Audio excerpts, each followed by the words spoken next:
It was like a bad dream. That's how one worker from the Philippines described his experience in the Kingdom of Saudi Arabia. A worker from Bangladesh describes a painful life and one that cannot be explained.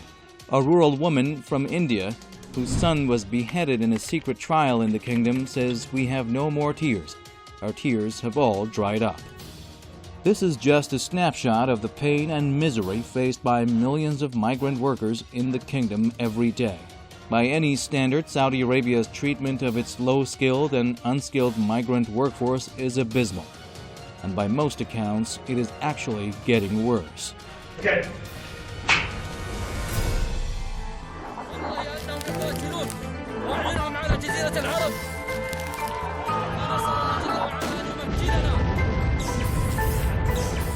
الحادث اللي حدث مؤلم جدا.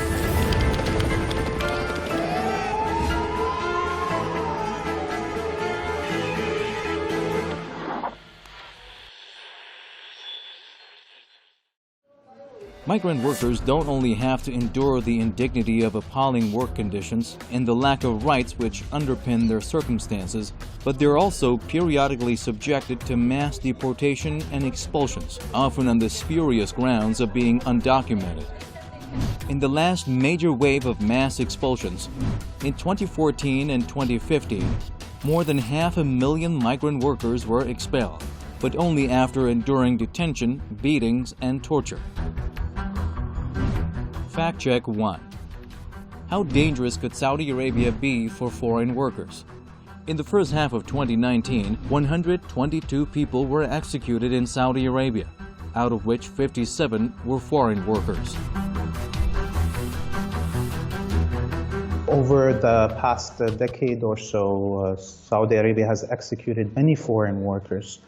We know that some of these governments that had their citizens executed or abused by their sponsors in Saudi Arabia, like Nepal, had banned their citizens from ever working in Saudi Arabia, because once they step in Saudi Arabia, their governments cannot help them, no matter what they try. The grounds for expelling these people was spurious, because the very charge of undocumented foreigners is often a necessary condition of these poor people's employment environment, where they are not given contracts, as opposed to any wrongdoing on the part of the migrants themselves. But not content with expelling hundreds of thousands of lowly migrant workers, whose livelihoods and the livelihood of their families back home depend on the income they make in Saudi Arabia, Saudi officials have even mooted the idea of expelling millions of them, even 5 million by one account. Many arbitration arrest has been taken place for petty violation of immigration laws. They have been kept in detention center for a prolonged period. Now this we have heard from workers coming back to Bangladesh who said that for no reason they were arbitrarily arrested. More recently, Saudi Arabia has adopted what is on the surface at least a more measured response, justifying the expulsions on the grounds of creating jobs for its young people, record numbers of whom are unemployed. Saudi Arabia has created a two-tier migrant workers system where citizens of rich Western countries, notably the UK, the US, and France, sit at the apex and earn astronomical salaries, often in the oil industry, while laborers from poor Asian countries often work in the services sector, doing low to mid-level skilled technical jobs or performing domestic servant duties. Fact check 2. How many Americans live and work in Saudi Arabia? About 35,000 American employees in a private capacity. That is, they don't work for the U.S. military. Foreign workers in Saudi Arabia, beyond having to deal with racism, when they arrive, they're already given very low salaries that national Saudis would not accept for the work that they're done. And many of them, when they arrive, they have their passports taken away. They obviously are home hostage, basically, especially if they're foreign workers working in homes. Fact check 3. What are the actual salary pay scales for foreigners in Saudi Arabia? Asians between 850 Saudi riyals and 4,000 Saudi riyals. Arab and Saudi nationals between 4,000 Saudi riyals and 12,000 Saudi riyals. Europeans and Americans 14,000 plus Saudi riyals.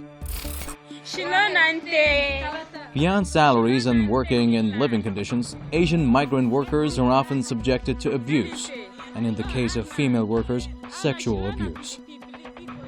We have, at least last year alone, over 1,200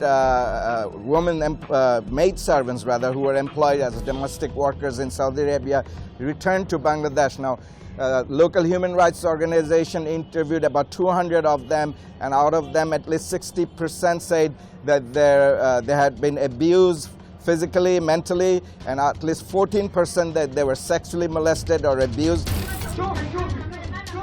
And when the female domestic worker has had enough and lashes out at her employer, she is then subjected to savage and often extrajudicial punishment.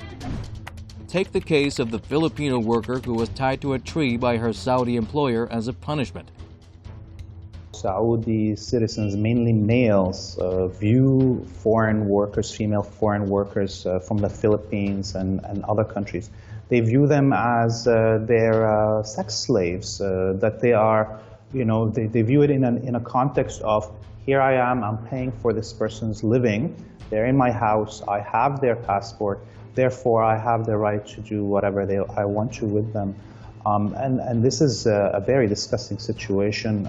Many foreign workers, female foreign workers, end up committing suicide.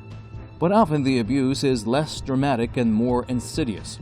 As a general rule, Saudi employers withhold the passport and identification documents of migrant workers, with the view to establishing an extreme power imbalance and, in a very practical sense, to deprive the migrants of freedom of choice. You couldn't leave the country or enter the country at your will under the Universal Declaration of Human Rights. Most other countries you can leave and come at will, but not in Saudi Arabia. You need your sponsor's permission. This kind of binds the workers to a particular employee, and it also allows them to keep their passport and kind of negotiate the pricing as far as wages goes. This is a major issue.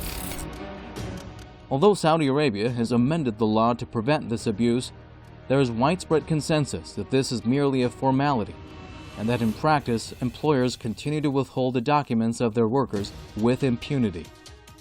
Migrant workers typically endure unacceptable living conditions, often crammed into overcrowded living quarters where they share space with many others. In more extreme cases, migrant construction workers have been abandoned in filthy desert camps, with very limited access to food, water, or medical care. Fact check 4.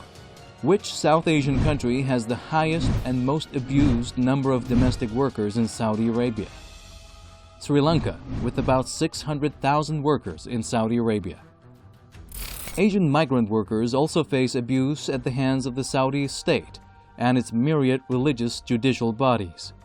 Religious discrimination is a major issue in Saudi Arabia, where the judicial system is dominated by Wahhabi hardliners. According to the International Labor Organization, non-Muslims, and in particular Hindus, face overt and severe job discrimination in Saudi Arabia, and moreover, non-Muslims are prohibited from publicly displaying religious symbols, such as Christian crosses or the Hindu taleka. Migrant workers are often scared to complain to the Saudi judiciary, for fear of aggravating their misfortune. In view of the Wahhabi ethos of the Saudi judiciary, migrant workers, particularly those of non-Muslim backgrounds, understandably have little faith in the system. In view of this abysmal state of affairs, one has to ask why foreign laborers choose to live and work in a country like Saudi Arabia in the first place. The simple answer, of course, is economic logic. As long as native Saudis refuse in their millions to perform certain types of jobs, either due to lack of skills or laziness, the vacuum will be filled by workers from poor countries who are willing to brave these inhumane conditions to provide for their families.